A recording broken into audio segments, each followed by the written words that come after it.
63 സങ്കീർത്തനം. ദൈവമേ, നീ എൻ്റെ ദൈവം, അധികാലത്തെ ഞാൻ നിന്നെ അന്വേഷിക്കും.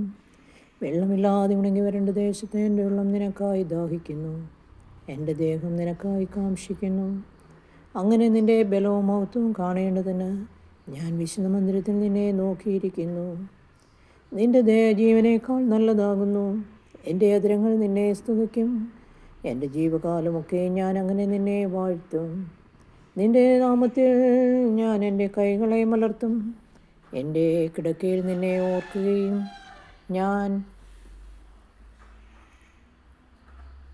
രാത്രിയാമങ്ങളിൽ നിന്നെ ധ്യാനിക്കുകയും ചെയ്യുമ്പോൾ എൻ്റെ പ്രാണന് മജ്ജയും മേധസ്സും കൊണ്ടെന്ന പോലെ തൃപ്തി വരുന്നു. എൻ്റെ വായ സന്തോഷമുള്ള ആദരങ്ങളാൽ നിന്നെ സ്തുതിക്കുന്നു.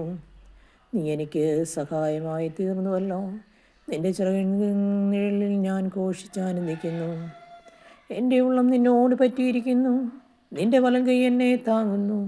എന്നാൽ അവർ സ്വന്തം നാശത്തിനായി എനിക്ക് പ്രാണഹാനി വരുത്തുവാൻ നോക്കുന്നു. അവർ ഭൂമിയുടെ അധോഭാഗങ്ങളിലേക്ക് ഇറങ്ങിപ്പോകും. അവരുടെ വാളിൻ്റെ ശക്തി കേൾപ്പിക്കും.